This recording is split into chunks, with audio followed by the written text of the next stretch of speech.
Hello dear friends, आज का current affairs का जो टॉपिक मैं आपको देने जा रहा हूँ ये बिल्कुल अलग है। यूट्यूब पे पहली बार इस तरह का टॉपिक आपको मिलने जा रहा है। तो आइए स्टार्ट करते हैं आज के टॉपिक को। पहला है, कुछ नोट पॉइंट दिए जा रहे हैं जिसको आप नोट कर सकते हैं, और उसके बाद इसमें से कुछ कुछ क्वेश्चंस भी पुटअप किए जाएंगे। तो पहला है CSIR IIM Indian institute of integrative medicine, यानी IIM का मतलब Indian institute of integrative medicine ने रिलायंस इंडस्ट्रीज लिमिटेड RIL के साथ मिलकर जम्मू वैज्ञानिक और औद्योगिक अनुसंधान परिषद CSIR के तहत एक प्रमुख संस्थान ने रिलायंस इंडस्ट्रीज लिमिटेड के साथ भागीदारी की है ताकि एक नया RT लैंप आधारित कोविड-19 डायग्नोस्टिक किट विकसित किया जा सके। ठीक है, आगे क्या है, ये RT लैंप क्या होता है इसको समझ लेते हैं। RT लैंप, इसका मतलब होता है रिवर्स ट्रांसक्रिप्टलेस लूप मेडिटेड एजोटर्मल एम्पलीफिकेशन। ये किट क्या है, एक न्यूक्लिक एसिड आधारित परीक्षण है जो मरीजों से नाक गले के स्वाब नमूने से लिया जाता है। यह एक सस्ती और सटीक परीक्षण है। क्या है, यह एक सस्ती और सटीक परीक्षण है। अगला है, भारतीय अमेरिकी वैज्ञानिक राजीव जोशी को New York intellectual property law association द्वारा प्रतिष्ठित इन्वेंटर ऑफ द ईयर पुरस्कार से सम्मानित किया गया है। वह IIT मुंबई के पूर्व छात्र हैं। प्रेस ट्रस्ट ऑफ इंडिया के अनुसार उनके पास अमेरिका में 250 से अधिक आविष्कार हैं। सोच के देखिए कि ये बहुत बड़ी बात है, 250 से अधिक आविष्कार हैं, वो भी पेटेंट आविष्कार, और वर्तमान में न्यूयॉर्क में थॉमसन वाटसन रिसर्च सेंटर में काम कर रहे हैं। उन्हें इलेक्ट्रॉनिक उद्योग में उनके योगदान एवं कृत्रिम बुद्धिमत्ता क्षमताओं में सुधार के लिए इस पुरस्कार के लिए चुना गया है। ठीक है, ये बहुत ही बड़ी बात है दोस्तों कि एक इंडिया से निकल करके एक स्टूडेंट और अमेरिका जैसे देशों में इतने बड़े बड़े पुरस्कार अर्जित कर रहा है। ठीक है, अगला है, ADB ने महाराष्ट्र में सड़क परियोजना हेतु 17.7 करोड़ डॉलर के ऋण को मंजूरी दी। एशियाई विकास बैंक यानी ADB ने हाल ही में महाराष्ट्र में 450 किलोमीटर के राजमार्गों और प्रमुख जिला सड़कों को बेहतर बनाने हेतु 17.7 करोड़ डॉलर के ऋण को मंजूरी दी। एक आधिकारिक विज्ञप्ति में कहा गया कि ADB और केंद्र सरकार ने महाराष्ट्र राज्य में 450 किलोमीटर के राजमार्गों और प्रमुख जिला सड़कों को बेहतर बनाने के लिए 17.7 करोड़ डॉलर के ऋण पर हस्ताक्षर किए हैं। ठीक है, यानी महाराष्ट्र में रोड डेवलपमेंट के लिए बहुत बड़ा कहीं ना कहीं ये एक क्या कह सकते हैं कि मील का पत्थर साबित होगा। महाराष्ट्र राज्य सड़क सुधार परियोजना के तहत 2 प्रमुख जिला सड़कों और 11 राज्य राजमार्गों को दोहरी लेन का बनाया जाएगा। ये सड़कें 7 जिलों में हैं और इनकी सम्मिलित लंबाई 450 किलोमीटर है। इन परियोजनाओं से राष्ट्रीय राजमार्गों, अंतर्राष्ट्रीय सड़कों, बंदरगाहों, हवाई अड्डों, रेल हब, जिला मुख्यालयों, औद्योगिक क्षेत्रों, उद्यम समूहों और कृषि क्षेत्रों के बीच संपर्क में सुधार होगा। यानी ये भी महाराष्ट्र के डेवलपमेंट के लिए एक बहुत बड़ी योजना साबित होगी। वित्त वर्ष 2020-21 में भारतीय अर्थव्यवस्था में होगी 5% की कमी। ये एक दुखद समाचार है, लेकिन फिलहाल पूरी दुनिया महामारी कोविड-19 से तो जूझ ही रही है। तो यानी ये जो है एक बहुत बड़ी समस्या तो पहले से ही बनी हुई है, तो कोई हमारे लिए ही नहीं है, सबके लिए है। तो ये किसने कहा है? S&P ने कहा है। S&P क्या होता है, आइए इसको पूरा समझते हैं। और इन्होंने क्या कहा है? S&P ग्लोबल रेटिंग ने वित्तीय वर्ष 2020-21 में भारत की GDP विकास दर 5% तक घटने का अनुमान लगाया है। कोरोना महामारी की रोकथाम के लिए लगाए गए लॉकडाउन से आर्थिक गतिविधियां बुरी तरह से प्रभावित हुई हैं, जिससे भारतीय अर्थव्यवस्था चालू वित्त वर्ष में 5% घट सकती है। ये किसने कहा है? S&P ग्लोबल रेटिंग्स ने बताया है इस बात को। ठीक है, आइए आगे बात करते हैं। विकास दर में यह कटौती कोविड-19 महामारी को रोकने के लिए लगाए गए लॉकडाउन में पूरे देश में आर्थिक गतिविधियों में आई मंदी के कारण की गई है। S&P ग्लोबल रेटिंग द्वारा एक बयान में कहा गया कि 2 महीने के लॉकडाउन के कारण अर्थव्यवस्था में अचानक गिरावट आई है, जिसके कारण क्या होगा? अर्थव्यवस्था में अचानक गिरावट आई है, जिसके कारण वर्तमान वित्त वर्ष की GDP वृद्धि दर में यह गिरावट दर्ज की गई है। ठीक है, और अगला है, ये भी मोस्ट इम्पॉर्टेंट है, नरिंदर बत्रा को ओलंपिक चैनल आयोग का सदस्य नियुक्त किया गया। ठीक है, ओलंपिक चैनल आयोग का क्या किया गया है? सदस्य नियुक्त किया गया। अब ये कौन थे, इनके बारे में थोड़ा सा जानते हैं। भारतीय ओलंपिक संघ IOA के अध्यक्ष नरिंदर बत्रा को ओलंपिक चैनल आयोग का सदस्य नियुक्त किया गया है। नरिंदर बत्रा पिछले साल जून में IOC सदस्य बने थे। ओलंपिक चैनल आयोग IOC सत्र ओसी कार्यकारी बोर्ड और आईओसी अध्यक्ष को सलाह देता है और ओलंपिक चैनल को लॉन्च करने और इसके संचालन में भी मार्गदर्शन करता है। ठीक है, यानी इनको एक महत्वपूर्ण पद दिया गया है। नरेंद्र बत्ता इससे पहले साल 2014 से 16 तक हॉकी इंडिया के अध्यक्ष और साल 2003 से 13 तक एशियाई हॉकी महासंघ के अध्यक्ष रहे हैं। यानी ये पहले से भी बहुत बड़े बड़े पदों पर काम कर चुके हैं और इनके पास एक बहुत बड़ा एक्सपीरियंस भी है। इस नाते इनको जो है एक महत्वपूर्ण पद और दिया गया है। वे साल 2003 से साल 2013 तक दिल्ली एवं जिला क्रिकेट संघ के कोषाध्यक्ष भी थे। ठीक है, आगे सेबी ने NHAI यानी national highway authority of India पर 7 लाख रुपए का जुर्माना लगाया। भारतीय ये भी एक महत्वपूर्ण खबर है इस समय की और एक करंट अफेयर्स में ये जुड़ भी सकती है, यानी जोड़ी जा सकती थी, इस नाते इसको जोड़ दिया गया। भारतीय प्रतिभूति एवं विनिमय बोर्ड सेबी ने वित्तीय परिणामों का समय पर खुलासा नहीं करने के लिए भारतीय राष्ट्रीय राजमार्ग प्राधिकरण NHAI पर 7 लाख रुपए का जुर्माना लगाया है। सेबी ने वित्त वर्ष 2015-16 और 18-19 के दौरान इस बारे में NHAI की जांच की। ठीक है, नियामक की सलाह के बावजूद NHAI ने 30 सितंबर 2018 और 31 मार्च 2019 को समाप्त छमाही के वित्तीय नतीजे समय पर जमा नहीं कराए। सेबी ने अपने आदेश में कहा कि NHAI ने 2015-16 से 2018-19 के दौरान 7 बार ऐसा किया। इन्हीं उल्लंघनों के मद्देनजर नियामक ने NHAI पर 7 लाख रुपए का जुर्माना लगाया है। ठीक है, यानी ठोका है। इसके बाद है भारतीय रेलवे का बड़ा फैसला। क्या फैसला है भारतीय रेलवे का आया है? ये भी एक ऐतिहासिक है। अब 120 दिन पहले करवाएं टिकट बुकिंग, यानी 120 दिन पहले भी टिकट बुक किया जा सकता है। ठीक है, भारतीय रेलवे ने ट्रेनों में एडवांस आरक्षण की अवधि 30 दिन से बढ़ाकर 120 दिन कर दी है। आरक्षण का यह प्रावधान 230 ट्रेनों में लागू होगा। इसमें 30 ट्रेनों का संचालन 12 मई से हो रहा है, जबकि 200 ट्रेनों का संचालन 1 जून से शुरू होगा। यह प्रावधान 31 मई 2020 की सुबह 8 बजे से लागू हो जाएगा। ठीक है, यानी कब से लागू होगा? ये 31 मई 2020 से लागू हो जाएगा सुबह 8 बजे से। ठीक है, अगला है रेलवे के अनुसार टिकटों के आरक्षण में करंट व तत्काल कैटेगरी के आरक्षण को भी अनुमति दे दी गई है। भारतीय रेलवे ने 1 मई 2020 से श्रमिक स्पेशल ट्रेनों में यात्रा करने वाले लगभग 50 लाख प्रवासियों को 85 लाख से भी अधिक मुफ्त भोजन और लगभग 1.25 करोड़ मुफ्त पानी की बोतलें वितरित की हैं। इसने भी काफ़ी योगदान दिया है श्रमिक भाइयों के लिए। ठीक है, इस कोरोना महामारी में। अब आइए इस पर हम कुछ प्रश्नोत्तरी करते हैं, यानी कुछ क्वेश्चंस आंसर करते हैं, क्विज प्रोग्राम करते हैं और इसको देखते हैं कि आप कितना नंबर लेके आ रहे हैं। ठीक है, इसमें किस राज्य सरकार ने हाल ही में कहा कि वह जल्द ही राज्य स्वास्थ्य पंजी के माध्यम से अपने सभी नागरिकों के स्वास्थ्य डेटाबेस को बनाए रखने के लिए एक परियोजना शुरू करेगी? ठीक है, तो ये किस राज्य सरकार ने कहा है? तो इसका जो ऑप्शन है ये कर्नाटक, बी बिहार, सी झारखंड और डी दिल्ली। तो इसका कौन सा ऑप्शन सही है? इसका ए ऑप्शन सही है, यानी कर्नाटक। ठीक है, वीडियो थोड़ा लंबा हो रहा है, हमको थोड़ा जल्दी चलना पड़ेगा। ठीक है, तो इस नाते थोड़ा तेज़ी से हम जो है इसको आगे बढ़ा रहे हैं। आप लोग भी थोड़ा ध्यान दीजिएगा और पॉज करके देखते रहिएगा, सुनते रहिएगा, समझते रहिएगा, पढ़ते रहिएगा। कर्नाटक सरकार ने हाल ही में कहा कि वह जल्द ही राज्य स्वास्थ्य पंजी के माध्यम से अपने सभी नागरिकों के स्वास्थ्य डेटाबेस को बनाए रखने के लिए एक परियोजना शुरू करेगी। यह अपनी तरह की पहली परियोजना होगी। राज्य स्वास्थ्य पंजी में सभी नागरिकों के स्वास्थ्य को लेकर पुख्ता और मानकीकृत जानकारियां होंगी। इस परियोजना को प्रायोगिक आधार पर पहले चिकबल्लापुर जिले में लागू किया जाएगा। ठीक है, और दूसरा क्वेश्चन है आपके सामने आ रहा है ये स्क्रीन पर। दूसरा है, हाल ही में किस राज्य सरकार ने 800 किलोमीटर सड़क को हर्बल सड़क के रूप में विकसित करने का जो है फैसला किया है या विकसित करने का प्लान बनाया है? तो ये कौन सी राज्य सरकार है? बिहार, ये है बिहार, बी पंजाब, सी उत्तर प्रदेश, डी कर्नाटक। तो इसमें जो कौन सा ऑप्शन सही है? तो इसका जो ऑप्शन सही है वो है सी, यानी उत्तर प्रदेश। ठीक है, उत्तर प्रदेश सरकार ने ये फैसला लिया है। इसमें क्या होगा, एक्सप्लेनेशन इसका थोड़ा सा देखते हैं। उत्तर प्रदेश सरकार ने 800 किलोमीटर सड़क को हर्बल सड़क के रूप में विकसित करेगी।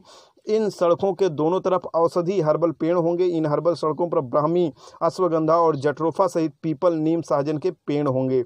यानी इसको इसी नाते हर्बल रोड के नाम से भी जाना जाएगा। अगला क्वेश्चन है तीसरा जो आपके सामने, एशियाई विकास बैंक यानी एडीबी ने एशियन डेवलपमेंट बैंक ने महाराष्ट्र में 450 किलोमीटर के राज्य राजमार्गों और प्रमुख जिला सड़कों को बेहतर बनाने के लिए कितने करोड़ डॉलर के ऋण को मंजूरी दे दी है। तो ये अभी आपने देखा है कि इसका ऑप्शन क्या होगा, इसका जो ऑप्शन है वो डी यानी 17.7 करोड़ डॉलर।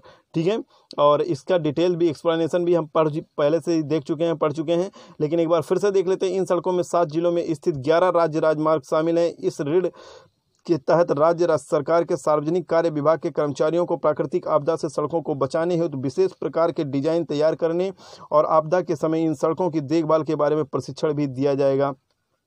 इस समझौते से राज्य में ग्रामीण और शहरी क्षेत्रों में जो सड़क के संपर्क को मजबूत करने में मदद मिलेगी। ये परियोजनाएं राज्य के ग्रामीण क्षेत्रों और शहरी केंद्रों के बीच संपर्क में सुधार करेंगी। इससे ग्रामीण समुदायों को बेहतर बाजार रोजगार के अवसर और सेवाएं मिल सकेंगी। ठीक है, यानी सड़कें ही सारी चीज़ों को मुहैया कराने का एक माध्यम होती हैं, और जब सड़कें सुधरेंगी तो सारी चीज़ें अपने आप सुधर सकती हैं। ठीक है, अगला क्वेश्चन है आपके सामने स्क्रीन पे, भारतीय ओलंपिक संघ IOA के किस अध्यक्ष को ओलंपिक चैनल आयोग का सदस्य नियुक्त किया गया है। तो अभी आपने देखा है इसका ऑप्शन कौन सा सही है, इसका ऑप्शन सही है ए है, ये सही है यानी नरेंद्र बत्रा जी को। ठीक है, इनको भारतीय ओलंपिक संघ के अध्यक्ष के रूप में ओलंपिक चैनल आयोग से हटा करके ओलंपिक चैनल आयोग के रूप में नियुक्त किया गया है। ठीक है, अगला है अभी इसका एक्सप्लेनेशन देखते हैं। नरेंद्र बत्रा पिछले साल जून में IOC सदस्य बने थे। ओलंपिक चैनल आयोग IOC सत्र, IOC कार्यकारी बोर्ड और IOC अध्यक्ष को सलाह देता है और ओलंपिक चैनल को लॉन्च करने और इसके संचालन में भी मार्गदर्शन करता है। नरेंद्र बत्रा इससे पहले साल 2014 से 16 तक हॉकी इंडिया के अध्यक्ष और साल 2003 से 2013 तक एशियाई हॉकी महासंघ के अध्यक्ष रहे। इसके बाद है पांचवा क्वेश्चन, सरकारी कंपनी HIL लिमिटेड टिड्डियों को नियंत्रित करने के लिए हाल ही में किस देश को 25 टन कीटनाशकों की आपूर्ति करेगी। ठीक है, ये है इसका जो आंसर सही है, ये यानी ईरान को। आइए इसका भी थोड़ा सा डिटेल में देख लेते हैं। ये क्या है, ये HIL दोनों देशों की सरकारों के बीच हुई सहमति के तहत टिड्डी नियंत्रण कार्यक्रम के लिए ईरान को 25 टन मैलाथियान टेक्निकल की आपूर्ति करने की प्रक्रिया में है। कंपनी ने लैटिन अमेरिकी देश पेरू को 10 टन कवकनाशी मैनकोजेब का निर्यात किया है और अगले एक सप्ताह में 12 टन अतिरिक्त निर्यात करने वाली है। IHL ने टिड्डी नियंत्रण कार्यक्रम के लिए राजस्थान और गुजरात को मैलाथियान टेक्निकल की आपूर्ति करने का भी समझौता किया है। कंपनी ने पिछले सप्ताह 67 टन मैलाथियान टेक्निकल का उत्पादन और आपूर्ति की है। ठीक है, चलिए आगे बढ़ते हैं। नेक्स्ट क्वेश्चन है, किस देश ने हाल ही में अपने perspective aviation complex for long range aviation, इसको PAKDA यानी प्रोग्राम के तहत अपना पहला स्टेल्थ बॉम्बर विमान बनाया है। ठीक है, तो इसमें इसके जो ऑप्शन है ये है रूस, B नेपाल, C चीन और D है जापान।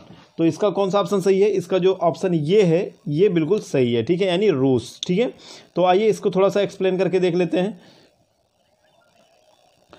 रूस वर्तमान में अपनी सेना का बहुत तेज गति से आधुनिकीकरण कर रहा है। स्टेल्थ बॉम्बर ऐसी ही एक उन्नति है। यह बम वर्षक विमान Sukhoi Su-57 supersonic fighter jet के बाद दूसरी पीढ़ी का लड़ाकू विमान है। इस स्टेल्थ बॉम्बर विमान का निर्माण इसको पकड़ा हम बोल देते हैं PAKDA कार्यक्रम PAKDA कार्यक्रम के तहत किया गया है। PAKDA कार्यक्रम रडार सिग्नेचर को कम करने के लिए नवीनतम तकनीकों का उपयोग करता है।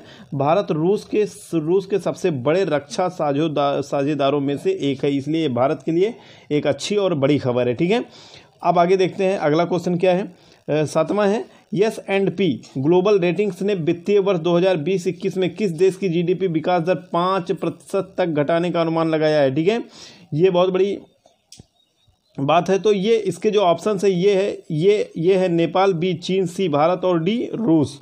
तो इसका जो ऑप्शन है ये कौन सा ऑप्शन सही होगा, इसका जो ऑप्शन C है यानी भारत के लिए ये अनुमान लगाया गया है। ठीक है, यानी भारत के विकास दर की भविष्यवाणी की गई है। तो आइए देखते हैं इसका थोड़ा सा एक्सप्लेनेशन। विकास दर में यह कटौती कोविड-19 महामारी को रोकने के लिए लगाए गए लॉकडाउन में पूरे देश में आर्थिक गतिविधियों में आई मंदी के कारण की गई है। S&P ग्लोबल रेटिंग द्वारा एक बयान में कहा गया है कि 2 महीनों के लॉकडाउन के कारण अर्थव्यवस्था में अचानक गिरावट आई है, जिसके कारण वर्तमान वित्त वर्ष की GDP वृद्धि दर में यह गिरावट दर्ज की गई है। अगला है विश्व भूख दिवस वर्ल्ड हंगर डे निम्न में से किस दिन मनाया जाता है? विश्व भूख दिवस वर्ल्ड हंगर डे किस दिन मनाया जाता है? तो ऑप्शन ये है 10 जनवरी, बी 15 मार्च, सी 20 अप्रैल और डी है 28 मई। तो इसका कौन सा ऑप्शन सही रहेगा? तो इसका जो ऑप्शन डी है यानी 28 मई, ये ऑप्शन बिल्कुल सही है। ठीक है, तो आइए इसको थोड़ा सा और भी डिटेल में जानते हैं। प्रतिवर्ष 28 मई को विश्व भूख दिवस के रूप में मनाया जाता है। प्रतिवर्ष यह दिवस भूख और गरीबी की समस्या के स्थायी समाधान के उद्देश्य से मनाया जाता है। अंतर्राष्ट्रीय भूख दिवस विकसित और विकासशील देशों के लोगों को आत्मनिर्भरता की दिशा में चलते हुए भूख और गरीबी से जूझते लोगों के प्रति एकजुटता और समर्थन देने के लिए प्रेरित करता है। ठीक है, इसमें गरीब देश हैं या जो विकसित और विकासशील देश हैं, इनको आगे बढ़ने और आत्मनिर्भर होने के लिए एक सीख देता है। ठीक है, अगला है 9th क्वेश्चन है भारतीय प्रतिभूति एवं विनिमय बोर्ड सेबी ने वित्तीय परिणामों का समय पर खुलासा नहीं करने के लिए भारतीय राष्ट्रीय राजमार्ग प्राधिकरण NHAI पर कितने लाख रुपए का जुर्माना लगाया है? तो ये जुर्माना कितने का है अभी ऊपर आप लोगों ने पढ़ा ही है, तो आपने देखा है ये 10 लाख रुपए, बी 7 लाख रुपए, सी 3 लाख रुपए, डी 4 लाख रुपए। तो इसका कौन सा ऑप्शन सही है? इसका जो बी ऑप्शन है ये बिल्कुल सही है, यानी 7 लाख रुपए का जुर्माना लगाया है। किसने? सेबी ने लगाया, security and exchange board of India यानी भारतीय राष्ट्रीय राजमार्ग प्राधिकरण ने किस पर लगाया है? NHAI के ऊपर लगाया है। ठीक है, अगला है इसका थोड़ा सा एक्सप्लेनेशन देखते हैं। सेबी ने NHAI पर यह जुर्माना वित्त वर्ष 2016 से वित्त वर्ष 19 के बीच अर्धवार्षिक वित्तीय परिणामों की जानकारी में देरी करने के कारण लगाया है। यह जुर्माना सेबी के सूचीबद्ध दायित्व और प्रकटीकरण मानदंडों के आधार पर लगाया गया है, जिसके अंतर्गत छमाही के अंत से 45 दिनों के अंदर छमाही के वित्तीय परिणामों को दाखिल करना होता है। सेबी ने अपने आदेश में कहा कि NHAI ने 2015-16 से 2018-19 के दौरान 7 बार ऐसा किया। इन्हीं उल्लंघनों के मद्देनजर नियामक ने NHAI पर 7 लाख रुपए का जुर्माना लगाया। ठीक है, अगला है नेक्स्ट क्वेश्चन। रेलवे ने हाल ही में एडवांस आरक्षण की अवधि 30 दिनों से बढ़ाकर कितने दिन कर दिया है? तो अभी इसका भी आंसर आप लोगों ने देखा है, कौन सा ऑप्शन सही है? ये है 60 days, B 45 days, C 120 days and D है 90 डे। तो कौन सा ऑप्शन सही है आपका? इसका जो सी ऑप्शन है बिल्कुल सही है। यानी आइए थोड़ा सा एक्सप्लेनेशन भी देख लेते हैं इसका। भारतीय रेलवे ने ट्रेनों में एडवांस आरक्षण की अवधि 30 दिन से बढ़ाकर 120 दिन कर दी है। आरक्षण का यह प्रावधान 230 ट्रेनों में लागू होगा। इसमें 30 ट्रेनों का संचालन 12 मई से हो रहा है, जबकि 200 ट्रेनों का संचालन 1 जून से अभी शुरू होने वाला है, यानी शुरू होगा। यह प्रावधान 31 मई 2020 की सुबह 8 बजे से लागू हो जाएगा।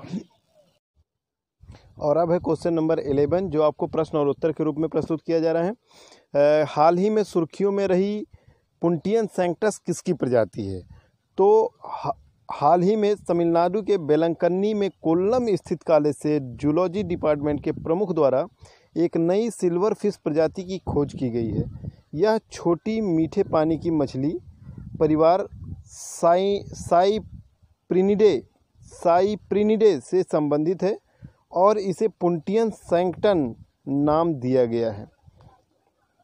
ये जो नई मछली मिली है, ये नई मछली भारत के जूलॉजिकल सर्वे में जमा की जाती है, या जो भी मछलियाँ मिलती हैं उनको भी भारत की जूलॉजिकल सर्वे में जमा किया जाता है। इसे इंटरनेशनल कमीशन ऑफ जूलॉजिकल